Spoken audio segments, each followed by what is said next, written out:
Oke. Ya, kita lanjut lagi. Pagi. Ya, pagi Bu Jaisa. Wih, lama ya nggak kelihatan ya. Thank you udah ikut lagi. Oke, kita Amin. lanjut lagi. Hari ini kita masuk di bab 10. Oke, saya bantu tampilkan. Mungkin ada teman-teman yang mau bantu baca. Saya Kak. Silahkan. Halaman berapa ya Kak? Oke, halaman 199.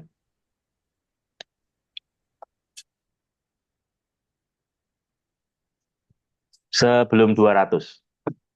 Oke, Ketemu. Bab ketemu. 10. Oke, Eh, lanjut.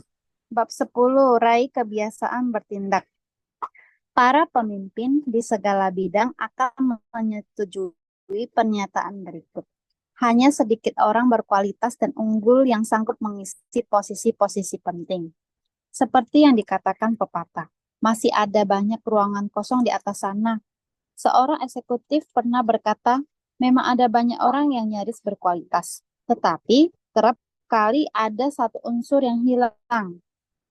Itu adalah kemampuan menyelesaikan sesuatu dan membuahkan hasil. Setiap pekerjaan besar, entah pekerjaan yang menjalankan bisnis dan penjualan papan atas, dalam sains militer atau pemerintahan memerlukan seseorang yang memikirkan tindakan. Para eksekutif puncak yang tengah mencari karyawan untuk menduduki posisi penting memerlukan jawaban atas pertanyaan seperti, akankah ia menyelesaikan tugas itu? Akankah ia melaksanakannya? Apakah ia sanggup memulainya sendiri? Mampukah ia menuai hasil atau ia hanya membual? Semua pertanyaan di atas memiliki satu sasaran, yaitu mencari seseorang yang mampu bertindak. Ide-ide cemerlang tidaklah cukup. Ide sederhana yang dijalankan dan dikembangkan selalu 100% lebih baik daripada ide cemerlang yang meredup karena tidak dijalankan. Seorang wirausaha terkemuka, John Wanamaker, acap kali berkata, tidak ada hal yang membuahkan hasil jika Anda sekedar memikirkannya. Pikirkanlah, segala sesuatu yang kita miliki di dunia ini mulai dari satelit, gedung pencakar langit, dan makanan bayi berawal dari ide yang dilaksanakan. Karena Anda sedang mempelajari orang lain, orang sukses dan orang yang biasa-biasa saja, Anda akan tahu mereka digolongkan menjadi dua kelompok. Orang sukses adalah orang aktif yang kita sebut anti-aktivasionis. Orang yang serba tanggung adalah orang tidak sukses dan kita sebut pasifasionis. Kita dapat menemukan prinsip kesuksesan dengan mempelajari kedua kelompok tersebut. Pak aktivasionis adalah pelaku, ia bertindak melakukan semuanya serta melaksanakan ide dan rencananya. Pak, Pak pasifasionis adalah peragu, ia menunda mengerjakan sesuatu hingga dirinya membuktikan ia memang tidak boleh, tidak mampu, atau semuanya sudah terlambat. Perbedaan antara Pak aktivasionis dan Pak pasifasionis terlihat dalam berbagai hal sepele. Pak aktivasionis merencanakan liburan. Ia melakukannya. Pak pasifasionis merencanakan liburan, namun ia menundanya hingga tahun depan. Pak aktivasionis memutuskan untuk beribadah secara teratur. Ia melakukannya. Pak pasifasionis merasa beribadah adalah ide yang bagus, tapi ia mencari dalih untuk menunda kebiasaan-kebiasaan baru tersebut. Pak aktivasionis merasa dirinya harus menulis ucapan selamat atas prestasi temannya. Ia pun menulis ucapan itu. Pada saat yang sama, Pak pasifasionis menemukan dalih yang tepat untuk menunda menulis ucapan selamat. Akhirnya, ia tidak pernah menulis ucapan selamat itu.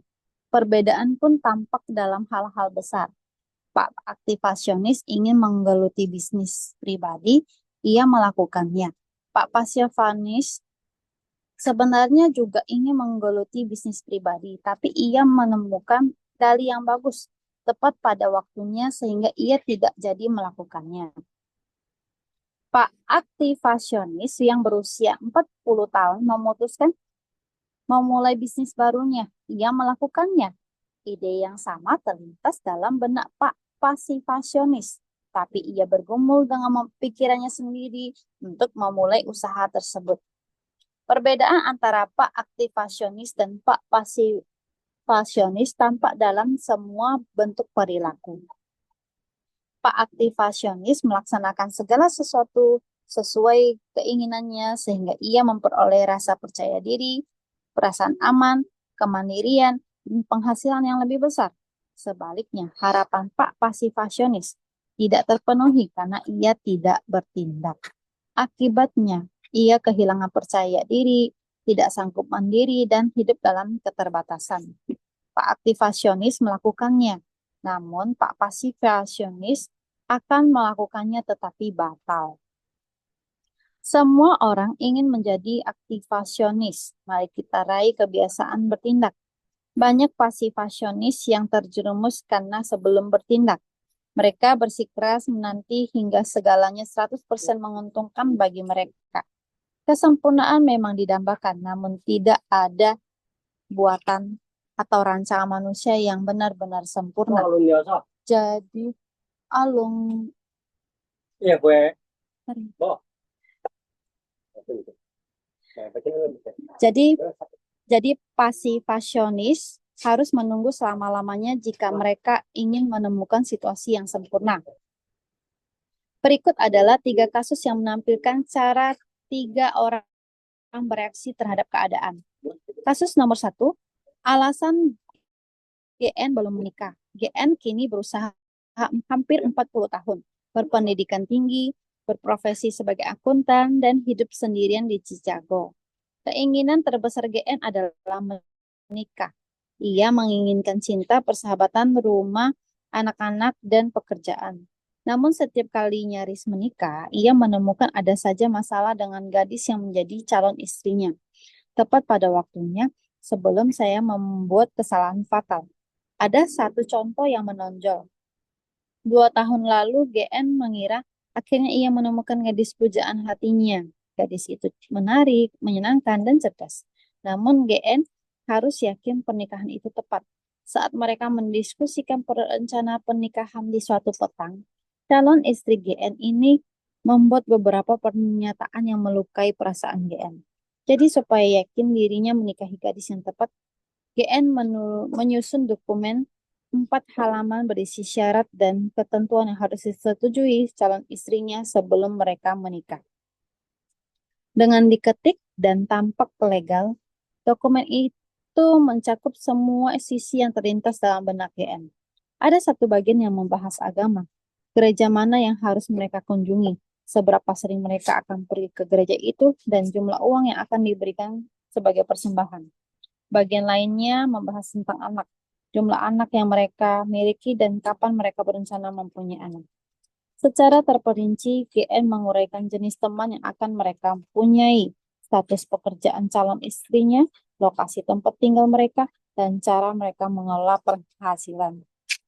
Di bagian akhir dokumen, GN menulis setengah halaman yang berisi daftar kebiasaan khusus yang harus diwujudkan atau dihilangkan.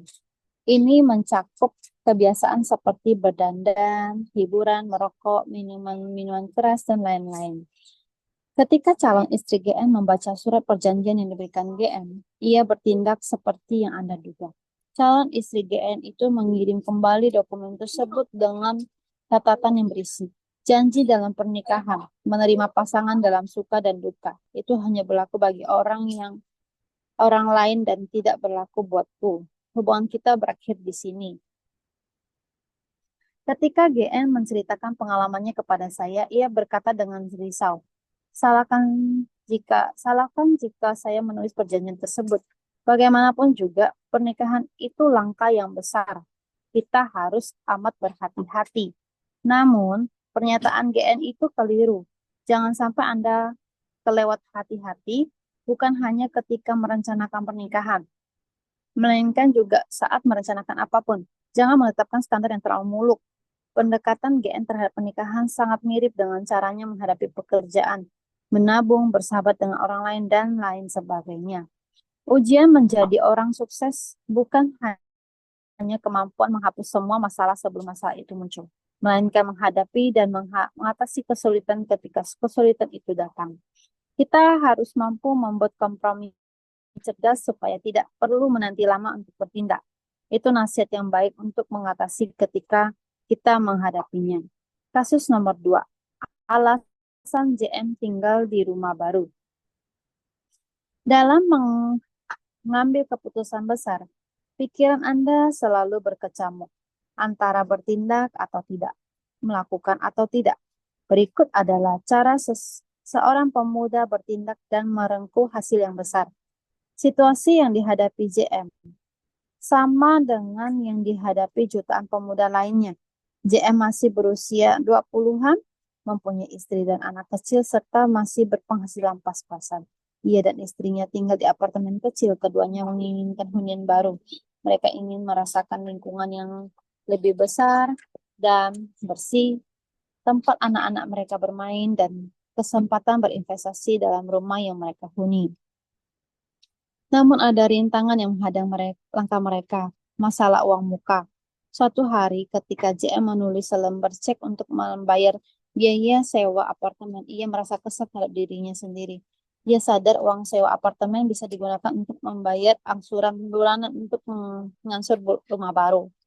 JM memanggil istrinya dan berkata, "Bagaimana kalau kita membeli rumah baru minggu depan?" Istrinya merespon, "Apakah kau serius? Mengapa kau bercanda? Kau tahu kita tak sanggup membeli rumah, bahkan kita pun tak memiliki uang untuk membayar asuran." Namun JM sudah bertekad bulat. Ada ratusan dari ribuan pasangan seperti kita yang berniat membeli rumah baru, tapi hanya separuh dari mereka yang sukses melakukannya. Ada saja yang menghalangi melangkah mereka. Kita akan membeli rumah. Aku belum tahu bagaimana kita mampu membayar uang muka, tapi kita pasti mampu. Nah, minggu berikutnya mereka menemukan rumah yang cocok. Rumah itu sederhana tapi apik dengan uang muka $1.200. Kini masalahnya adalah dari mana JM harus mengumpulkan uang sebesar $1.200. JM sadar dirinya tidak sanggup meminjam uang dari tempat biasanya. Karena itu akan semakin membebani kreditnya sehingga ia tidak mampu memperoleh hipotek yang dengan harga jual. Di mana ada kemauan, pasti ada jalan. Tiba-tiba JM mendapat ide. Mengapa ia tidak menghubungi kontraktor dan melakukan pinjaman pribadi sebesar $1.200? JM melakukannya. Pertama kali kontraktor enggan menanggapi permohonan JM, tapi JM tetap bersikeras. Akhirnya pinjaman itu disetujui. Intinya, kontraktor akan memberi pinjaman sebesar $1.200 kepada JM. Kemudian JM harus mengasuh $100 per bulan ditambah bunga. Kini JM harus menemukan uang $100 per bulan. JM dan istrinya memutar otak guna menemukan cara menghemat pengeluaran $25 per bulan. Namun JM masih harus membayar sisa angsuran $75 per bulan. Kemudian JM mendapat ide lain. Esok paginya ia menghadap bosnya JM, menjelaskan masalah itu kepada atasannya. Bosnya sangat senang mendengar JM akan membeli rumah baru. JM berkata, "Pak T, saya harus mendapat sedikitnya $75 per bulan agar saya bisa mengangsur rumah." "Nah, saya juga sadar," lanjut JM. "Anda hanya akan menaikkan gaji saya jika Anda merasa saya layak mendapatkannya. Saya hanya ingin memperoleh kesempatan mendapat lebih banyak uang. Ada beberapa hal di sini yang bisa dikerjakan pada akhir pekan. Apakah Anda berkenan untuk memperkerjakan saya pada akhir pekan?" Sang bos sangat terkesan dengan ketulusan dan ambisi JM. Ia memberi jalan kepada JM untuk bekerja lembur selama 10 jam per pekan. Akhirnya JM dan istrinya sukses pindah ke rumah baru. Resolusi untuk bertindak mendorong JM memikirkan cara meraih cita-citanya. JM memiliki kepercayaan diri yang luar biasa. Dia sanggup bertindak dalam situasi lainnya dengan lebih mudah. JM menyediakan taraf hidup yang lebih baik bagi istri dan anaknya. Jika JM menunggu dan menunda membeli rumah hingga keadaan membaik, kemungkinan mereka tak akan pernah memiliki rumah. Pak C, Oke. kamu. Ya, di ini thank you. Dah, kita stop dulu sampai sini ya. Karena yang CD ini adalah kasus ketiga. Oke, yuk kita bahas dulu. Menarik ya yang dibaca ya. Mungkin dari Yeni ada yang mau di-sharingkan apa yang didapetin tadi.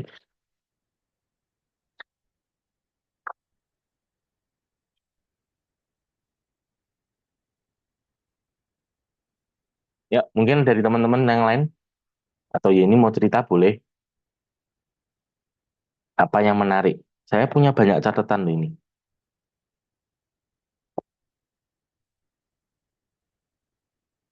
Halo, halo. Eh, tes, tes. Suara saya terdengar baik tuh ya? Kedengeran. Oke, ya udah, ya. Oke, saya sharing dulu deh. Nah, saya menggarisbawahi di sini hanya sedikit orang berkualitas dan unggul yang sanggup mengisi posisi-posisi penting gitu ya. Karena yang dibutuhkan itu adalah orang yang ternyata harus melakukan sesuatu gitu ya. Ini ya, semua pertanyaan di atas memiliki satu sasaran yaitu mencari seseorang yang mampu bertindak. Nah, dan yang saya garis bawahi adalah menyelesaikan sesuatu dan membuahkan hasil. Ini kan sama seperti kayak kalau hari ini kita di HDI ya. eh yang dibutuhkan di sini itu bukan sekedar gitu ya, kita rajin ikut training gitu ya misalnya, atau kita rajin ikut baca buku misalnya. Itu bagus, tapi pengetahuan yang kita dapatkan kalau nggak diterapkan ya nggak akan membuahkan hasil apa-apa gitu ya. Dan kalau sudah dilakukan, kita berusaha untuk menyelesaikan sampai akhir gitu ya. Nah, contoh kalau di sini Pak Johan ya, Pak Johan itu dia memberikan satu teladan ya, contoh satu eh, kebijakan di mana kalau kita baca buku nih misalnya, ya kita nggak boleh putus tengah jalan, harus selesai sampai akhir gitu ya, sampai bukunya selesai. Nah, hal yang sama gitu. Mungkin yang saya banyak perhatikan ya, ada orang misalnya nih dari awal bulan komitmen, ya ini terutama yang baru. Ya, saya komitmen untuk saya bisa masuk minimal peringkat manajer bulan ini, atau saya akan masuk peringkat diamond bulan ini. Nah, ketika dia mulai melakukan, mungkin di minggu kedua atau di minggu ketiga, ketika dia tidak langsung melihat hasil, ya karena kan seringkali orang berpikirnya, oh kalau saya diamond, sorry, kalau saya manajer berarti setiap minggu minimal saya harus menyelesaikan satu paket gitu ya. Misalnya ternyata di minggu pertama dan di minggu kedua tidak langsung bisa membuahkan hasil seperti yang dia harapkan, kemudian dia mulai memutuskan untuk, wah kayaknya aku nggak bisa bulan ini deh, bulan depan aja. Padahal masih minggu kedua atau mungkin bahkan masih minggu ketiga. Atau yang mungkin targetnya diamond. Ya, harusnya kan karena butuh 20 paket, mestinya 2 hari sekali satu paket gitu ya. Atau mungkin setiap hari satu paket. Tapi ternyata tidak langsung membuahkan seperti yang diharapkan. Nah, tadi. Terus akhirnya, saya bulan ini lepas dulu deh. Bulan depan aja saya kejar lagi. Nah, ini ya satu sikap pola pikir yang kita perlu perbaiki. Jadi, apapun kondisinya, terus konsisten untuk diselesaikan sampai akhir, gitu ya. Nah, di sini juga yang saya garis bawahi yang menarik adalah ide-ide cemerlang tuh tidaklah cukup. Nah, banyak ya yang saya punya rekan kerja tuh idenya banyak sekali. Oh ya Pak, saya nanti akan ke instansi. Saya akan coba minta nih jadwal untuk saya boleh ngisi di acara Dharma Wanitanya misalnya.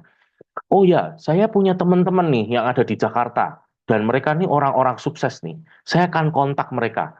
Atau saya punya saudara-saudara bla bla bla bla banyak gitu ya. Idenya banyak, tapi ternyata tidak pernah direalisasi. Nah, yang penting di sini yang saya garis bawahi tebal-tebal adalah ide sederhana yang dijalankan dan dikembangkan selalu 100% lebih baik daripada ide cemerlang yang meredup karena tidak dijalankan. Jadi ya udah jalanin aja gitu ya. Sometimes kan, oh cuma suruh bikin daftar nama yang kayaknya begitu sederhana. Bahkan untuk bikin daftar nama yang kayaknya sederhana aja, nggak usah lah, nggak usah bikin lah, ngapain sih gitu ya. Atau belajar presentasi, nggak usah lah, udahlah pokoknya pakai cara saya aja gitu ya. Atau misalnya yang lainnya lagi gitu ya. Yang penting di sini justru ide sederhana. Kayak contoh, ya banyak orang hari ini tuh nggak percaya kalau kita tuh bisa sukses di HDI dengan cara kita tuh konsisten presentasi. Ya, presentasinya juga udah dibuatin kan, slide-nya, kerangkanya udah diberikan gitu ya. Cuman gini doang. Nah, itu banyak orang nggak percaya. Kalau caranya cuma begitu. Tapi yang penting di sini justru itu ya. Udah, lakukan aja dengan konsisten. Ya, semaksimal mungkin yang kita masing-masing bisa lakukan. Masing-masing kita ini kan pasti punya kesibukan dan kebutuhan masing-masing gitu ya. Punya keinginannya masing-masing. Nah, coba cek. Mulai coba buat rencana kerja gitu ya. Supaya ngerti nih. Saya tuh punya waktunya tuh jam berapa sampai jam berapa sih setiap harinya gitu ya. Hari ini hari Rebu. Hari Rebu ini saya bisa jam berapa sampai jam berapa. Besok Kamis. Kamis saya bisa jam berapa sampai jam berapa. Jumat saya bisa jam berapa sampai jam berapa, itunya dibuat. Terus dari situ kita coba konsisten semaksimal mungkin buat janji, datang untuk presentasi gitu ya, entah onsite, entah online. Tapi kita lakukan, yang penting itu dilakukan dan dilakukan sampai selesai. Yang artinya kita berjuang sampai akhir bulan. Jadi kalau bulan ini November ya, kita sampai tanggal 30 November jam 23.59 baru kita selesai. Apapun hasilnya, yang penting kita udah lakukan dulu gitu ya. Semalam dibaca buku Atomic Habits gitu ya. Eh, ada juga kita bahas nih ya. Salah satunya adalah kalau kita mengacu misalnya contoh dengan cabang olahraga. Di situ dikatakan bahwa kita tuh tidak jangan terpaku pada papan skor. Karena kita nggak akan menang pertandingan kalau kita tuh terus-menerus terpaku pada papan skor. Misalnya kayak sepak bola ya, semalam Indonesia menang nih 2-0 lawan Arab Saudi. Tapi Indonesia nggak akan menang kalau pemainnya sepak bola itu selalu terpaku pada, ini sekarang berapa ya? 0-0. Oh 0-0 ya. Oh sekarang 1-0 ya. Nah gitu. Tapi ya fokus saja pada permainannya. Seperti ya kalau di HDI, fokus saja. Satu hari itu saya bisa presentasi berapa kali sih? Saya bisa follow up berapa kali sih? Berapa banyak orang yang bisa saya presentasi? Berapa banyak orang yang bisa saya follow up di satu hari itu? Gitu. Day by day, jalan dari hari ke hari. Nah, yang terpenting selalu yang saya garis bawahi adalah ide yang dilakukan, ide yang dilaksanakan. Nah, Pak aktivasionis itu ya. Waduh, ini bahasanya mah agak belibet ya. Aktivasionis, pasifasionis ya. Yang penting di sini bertindak, melakukan semuanya, serta melakukan ide dan rencananya. Nah, yang saya catat di sini, ternyata dari Pak Aktivasionis dan Pak Pasifasionis, ini dua-duanya akan membentuk yang sebuah yang namanya lingkaran. Ya, ada, kalau saya bayangkan itu nanti bentuknya kayak spiral. Jadi, banyak orang kenapa terus turun hidupnya, ada juga yang terus naik. Nah, ini tergantung, karena misalnya contoh tadi ya, semakin dia tidak melakukan. Nah, ini kan dikatakan perbedaan antara Pak aktivasionis dan Pak pasifasionis tampak dalam semua perilaku. Nah, Pak aktivasionis melakukan segala sesuatu sesuai keinginannya sehingga ia memperoleh rasa percaya diri, perasaan aman, kemandirian, dan penghasilan yang lebih besar. Jadi ketika dia melakukan, dia mulai mendapatkan nih perkembangan gitu ya, mulai mendapatkan perubahan. Ketika ada perubahan, kemudian mulai ada hasilnya, dia mulai punya percaya diri. Karena dia mulai punya rasa percaya diri, dia jadi mulai merasa aman gitu ya. Ada kemandirian, penghasilan mulai besar gitu kan.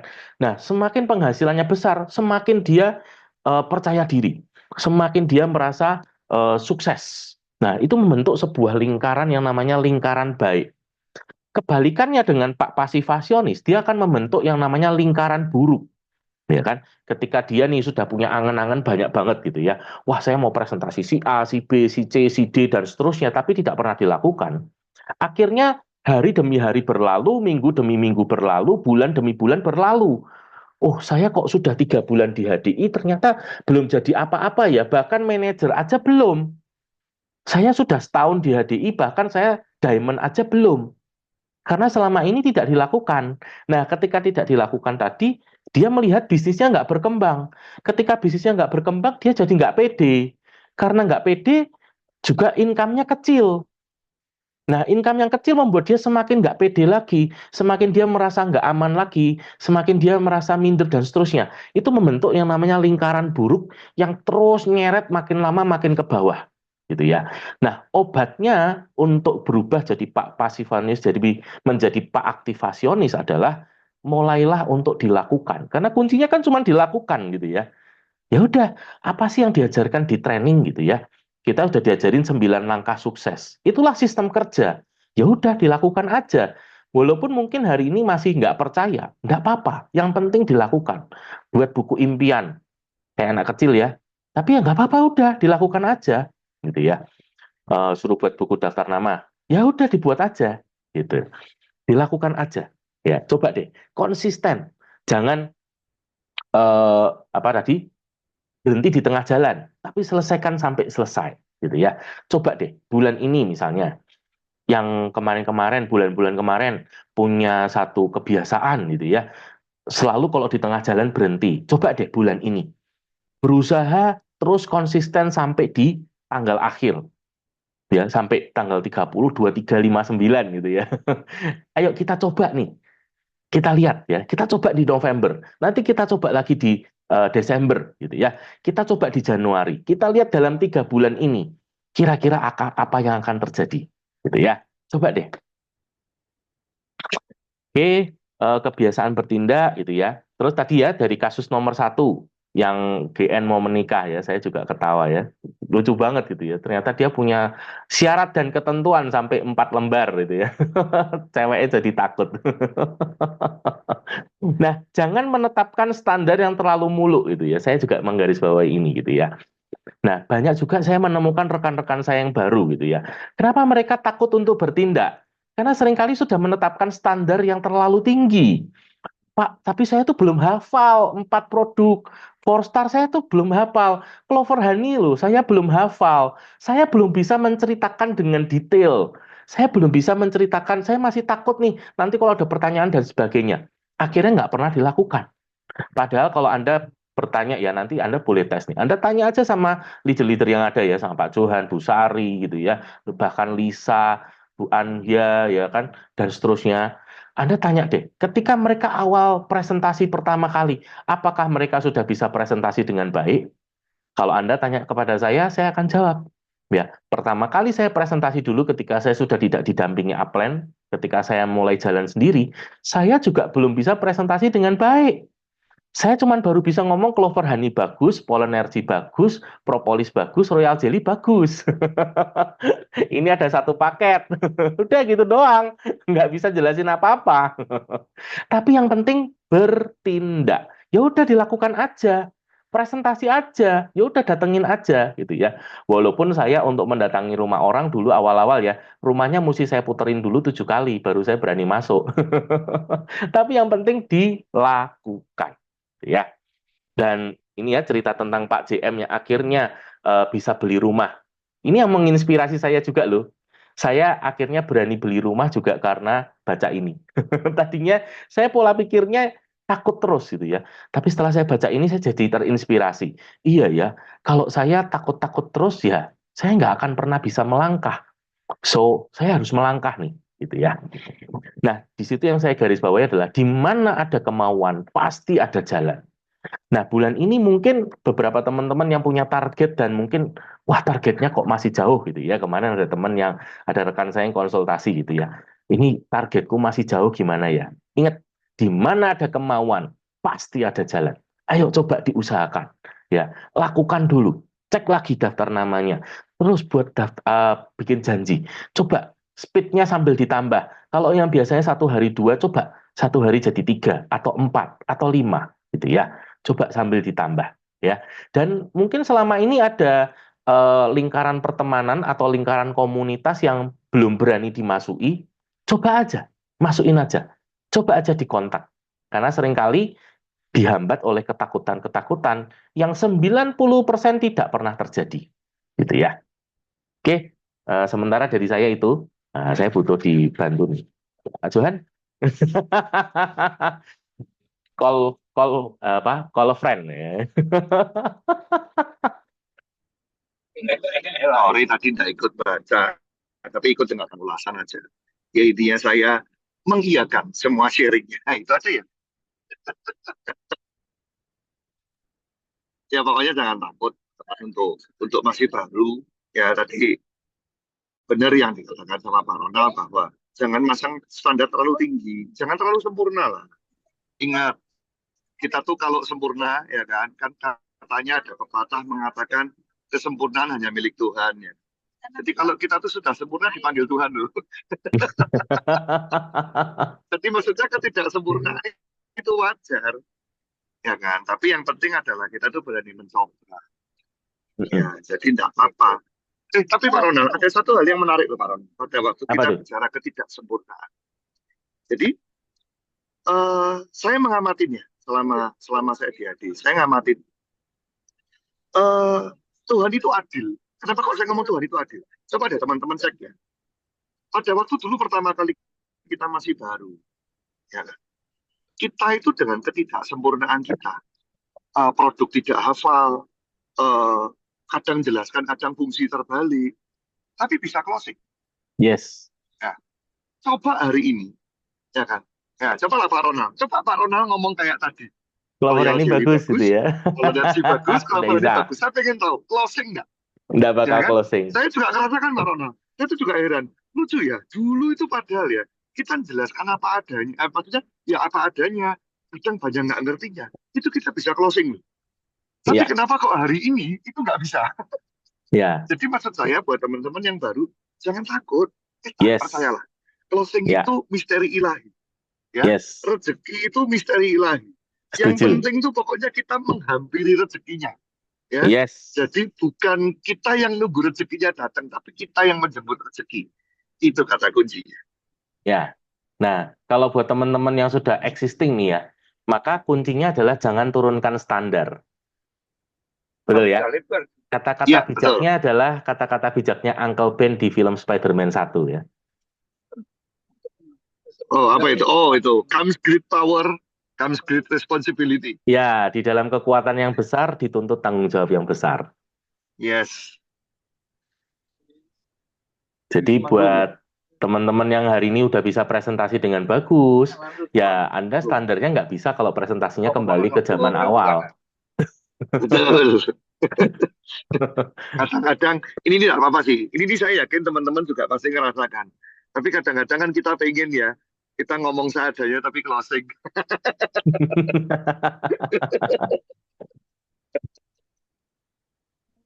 Ya. Ayo, siapa lagi yang mau Ada lagi sharing? teman-teman yang mau sharing?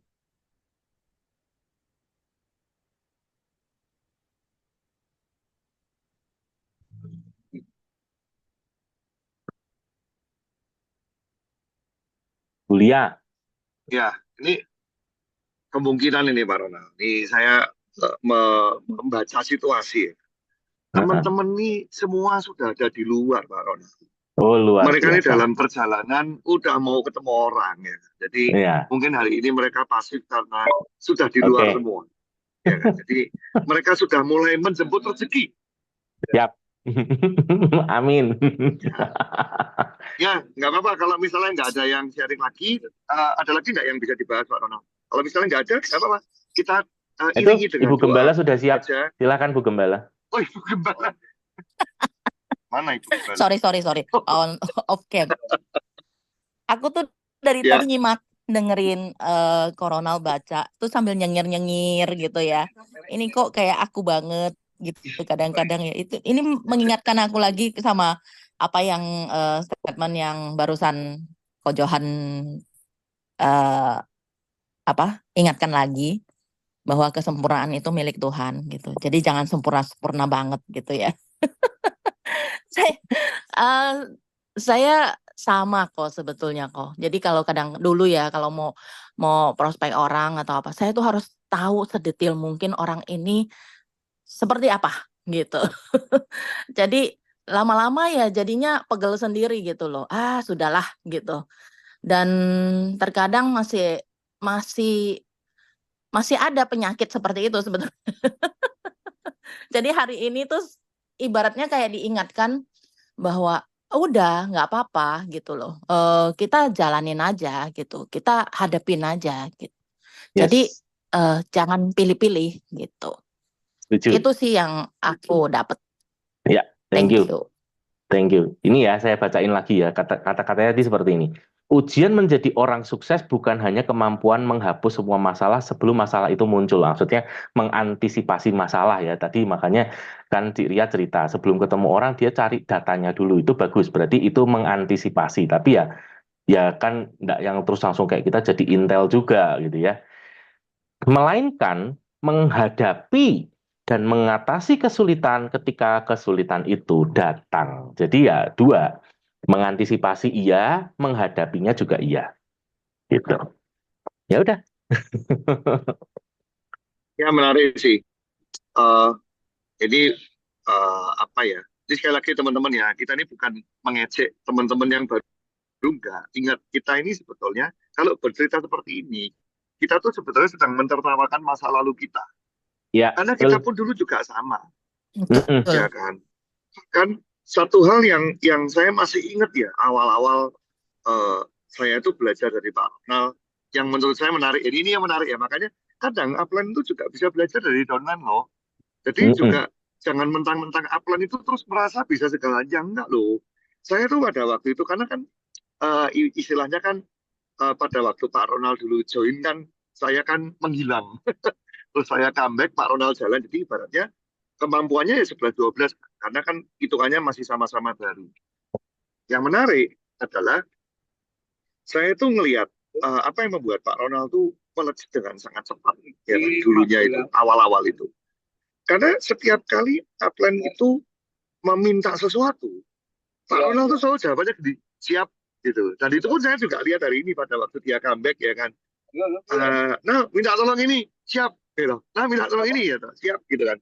Meskipun jujur pada waktu awal-awal comeback itu ya, terus begitu begitu dia jalan ya kan dia melakukan misalnya saya minta presentasi atau apapun ya. Begitu saya lihat, saya tuh baru sadar, iya ya dia kan baru comeback ya. Jadi ada banyak salahnya ya kan. Tapi itu tadi, dia itu pokoknya apa-apa siap gitu. Itu yang menurut saya luar biasanya Pak Ronald dan itu yang membuat pada waktu dia memang baru comeback. Tapi dia ini mulai tumbuh dengan sangat cepat. Itu gara-gara siapnya itu loh. Nah, Yes. ini ya siap. Nah, ini ya siap. Meskipun begitu maju, lo iya aku lupa dia kan memang ini ya baru comeback ya. Sehingga banyak ketidaksempurnaan.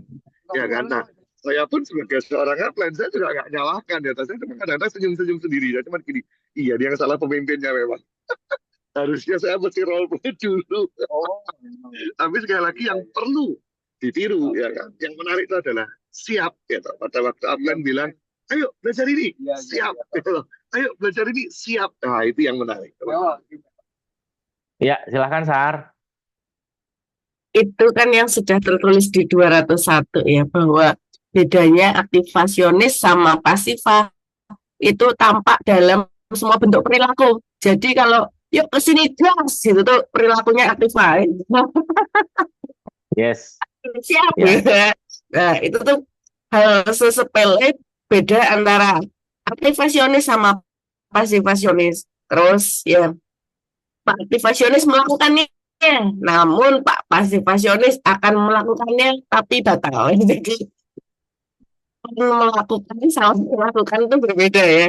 Jadi baru kepengen gitu ya.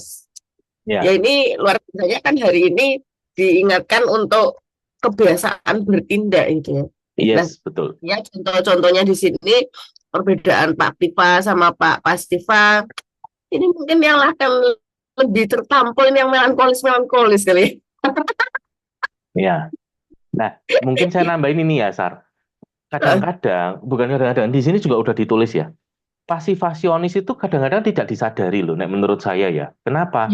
Karena dia bisa menemukan, nanti yang di sini ada nih, menemukan dalih yang bagus, tepat pada waktunya. Dalih yang bagus tepat pada waktunya, ya betul, luar biasa. Jadi tidak tiba-tiba terasa loh. kesannya tepat sekali buat saya meng-cancel ini gitu ya. Yes. Alasan tepat untuk aku tidak ikut training nih. Yes. Nah itu yang hati-hati. Hati-hati ya. Jadi bacaan ini sekali lagi tadi yang Pak John udah ngomong ya, bukan untuk mengejek orang lain, no. Tapi lebih ke mengevaluasi diri sendiri gitu ya. Saya ini termasuk yang mana ya? Loh saya ini juga bukan yang aktiva semuanya loh ya. Saya pun masih punya sisi-sisi yang saya harus evaluasi karena saya juga masih pasifa juga gitu ya. Tadi ya, hati-hatinya menemukan dalih yang bagus di waktu yang tepat. Iya, jadi kayak kemarin tuh pun ya mau barusan banget.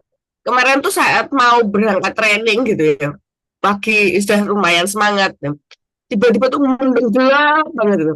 Nah, yang saya ajak tanya itu sudah gini, nanti kalau hujan gimana, nanti kalau ini gimana, nanti ini. Kalau di daerah bawah itu biasanya kalau hujan bulan-bulan ini tuh bisa banjir banyak Ya, sekali tentang dan ternyata saat terus yang gelap cuma daerah atas, yang bawah terang sekali. Dan ini yang membuat saya melihat bahwa gila, pokoknya jalani dulu hujan ya, ya udah hujan mau diapain gitu kan, nggak bisa diapa-apain juga, yang penting jalan dulu. Nah, yes, ya, menarik juga kasus yang GN belum menikah ya. Ini kayak saya kalau jadi itu calonnya GN juga ya tak lakukan hal yang sama. Mintanya banyak banget, minta banyak banget, mau nikah aja minta eh, menguraikan jenis teman mereka, status pekerjaan calon istrinya, lokasi tempat tinggal, mengelola penghasilan, sampai nulisnya 4 halaman ya. luar Ya biasa itu, ya. luar biasa. Permintaannya tuh banyak banget itu ya. Ya mungkin kalau kita ya kadang tuh punya rekan kerja, terus pengennya kayak gitu loh. Nggak jadi dolenku tuh kamu harusnya kayak gini. Rajin belajar, selalu baca buku, terus bisa diamond tiap bulan. Kalau kalau harapannya kita ini punya standarisasi yang terlalu tinggi, maka yang terjadi juga banyak penolakan yang akan terjadi. Sama kayak GN ini kan. Gitu. Mm-mm. Pokoknya Mm-mm. gas dulu ya, Gas Aktiva dulu. ini ya. Oke, Ya minimal ada teman-teman lagi? tahu kan kenapa kok saya baru diamond tahun ketiga. Suara saya putus-putus gak? Ya, ya. Enggak, lancar. Tahun Nah, ketiga. apa yang membuat saya itu baru diamond tahun ketiga. Salah satu kesalahannya itu kebanyakan mikir. Jadi Yes. saya pun dulu itu yang membuat saya diamond tahun ketiga itu adalah eh eh, awalnya. Jadi fokus dengan gamenya, ya kan. Jadi kalau di HD ya kita fokus dengan presentasinya. Kalau dulu yang membuat saya baru diamond di tahun ketiga adalah saya tuh nggak berhenti loh dari HD. Saya presentasi, tapi presentasinya tuh nggak ada jadwalnya. Jadi ibaratnya kayak orang buka pakai jadwal ya, toh. Apakah tokonya bisa rame ya kan? Ya tentu aja nggak bisa, ya kan. Bahkan yang luar biasa di hampir tiap kota kan, kan ada yang namanya kadang pasar Rabu, ya kan. Kenapa kok dikatakan pasar Rabu? Ya karena bukanya dulu cuma hari Rabu, ya kan. Meskipun hari ini tetap buka tiap hari, ya kan. Tapi dulu tuh kan sampai diberikan nama pasar Rebo, pasar Kemis, ya kan? Karena mereka memang bukanya memang hari itu. Jadi ibaratnya meskipun mereka tuh punya jadwal, gitu. Jadi itu salah satu kesalahan saya kenapa kok dulu saya tuh lama. Kalau manajer mah gampang ya. Manajer mah ya pribadi 300, tiga rekan 300 itu kan itu gampang. Tapi untuk naik lebih dari 300, nah itu kita harus punya jadwal. Kalau manajer mah gampang. Ya, dan saya itu manajer 3 tahun baru berubah status. Itu aja, Pak Ronald. Oke. Sudah 8.44 loh. Yes, kita harus tutup Ngomong-ngomong, ya. kita ini sudah sering melanggar perjanjian loh. Kita ini perjanjiannya 30 menit loh. Kenapa sekarang Iya, jadi 45 menit ya? oke deh. Ya wis, yuk kita tutup doa. Siapa mau bantu untuk tutup doa? Mbak Daniska? Oh, Saya. Dianti, silakan. Terima kasih Bapak yang ada di surga. Kami mengucap syukur untuk baca buku dalam komunitas baca buku pagi hari ini. Kami bersyukur mendapatkan banyak pengetahuan, wawasan untuk kami tidak hanya membaca saja ataupun belajar saja, tapi kami juga melakukan dengan konsisten Tuhan. Dan apapun hasil yang kami dapatkan, ajar kami tetap mengucap syukur dan kami tetap terus setiap hari konsisten untuk menjalankan baik presentasi bisnis di dalam bisnis HDI ini. Terima kasih Bapak, berkati semua konsumen-konsumen kami, juga Tuhan Yesus berkati juga mentor-mentor kami semua. Berikan kami kesehatan ilahi di hari ini dan hari-hari yang selanjutnya. Terima kasih Bapak, kami alaskan doa ini dengan ucapan syukur dalam nama Tuhan Yesus Kristus. Amin.